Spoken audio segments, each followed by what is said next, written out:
অহা 30 তাৰিখে ৰাতিপুৱা আমি আৰু এটা নতুন আঁচনি আৰম্ভ কৰিম। বহু ল'ৰা ছোৱালীয়ে চৰকাৰী চাকৰিৰ বাবে পৰীক্ষা দিয়ে। চৰকাৰী চাকৰি সকলোকে দিয়াটো সম্ভৱ নহয়।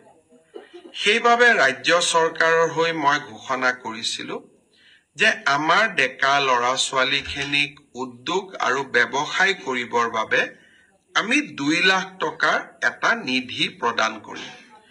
আৰু খুব ভাল কৰি যদি এই 2 লাখ টকা ব্যৱহাৰ কৰি আমি ব্যৱসায় এটা নিৰ্মাণ কৰোঁ, ভৱিষ্যতে প্ৰধানমন্ত্ৰীৰ মুদ্ৰা আঁচনিৰো আমি সহায় ল'ব পাৰিম বা মুদ্ৰা আঁচনিৰ জৰিয়তেও আমি এই 2 লাখ টকাক আৰু ডাঙৰ বৃহৎ পুঁজিলৈ ৰূপান্তৰ কৰিব পাৰিম।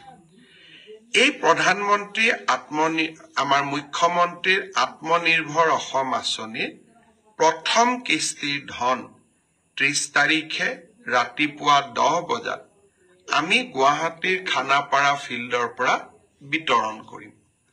ইতিমধ্যে আমাৰ জিলা উপায়ুক্তসকলে নিৰ্বাচিত ছাত্ৰ ছাত্ৰীসকলক আমন্ত্ৰণ জনাইছে। মই আশা কৰিম যে 25,000 নিৰ্বাচিত যুৱক যুৱতী অহা 30 তাৰিখে যাতে খানাপাৰালৈ আহে। প্ৰথম আমি 75,000 টকা দিম। 3 দিনীয়া প্ৰশিক্ষণটো সমাপ্ত হোৱাৰ লগে লগে আমি আৰু 25,000 টকা নৱেম্বৰ মাহৰ ভিতৰতে এই যুৱক যুৱতীসকললৈ আগবঢ়াম।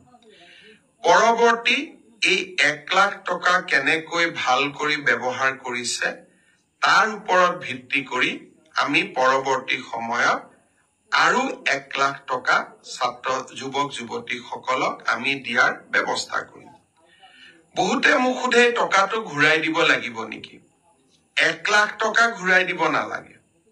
আৰু বাকী 1 লাখ টকাও 3 বছৰ পিছত মাত্ৰ মাহত 5,000 টকাৰ এটা সৰু ইনষ্টলমেণ্টেৰে 5 বছৰ সময় আমাৰ 5,000 কৰি আপোনালোকে লাহে লাহে এই পইচাটো আমাক উভতাই থাকিব পাৰিব।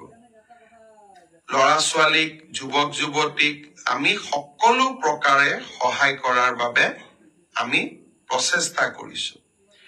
এই মুখ্যমন্ত্ৰীৰ আত্মনিৰ্ভৰ অসম আঁচনিৰ দ্বিতীয় লানিও আমি লগে লগে আৰম্ভ কৰিম।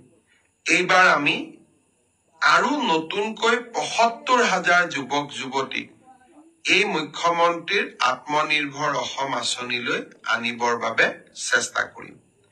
যুৱক যুৱতীসকলক মই অনুৰোধ কৰিম, চৰকাৰী চাকৰিয়ে হওক বা আত্মনিৰ্ভৰশীলতাই হওক, দুইটা ক্ষেত্ৰতে আমাৰ চৰকাৰে আপোনালোকৰ লগত সুন্দৰভাৱে কাম কৰি যাব।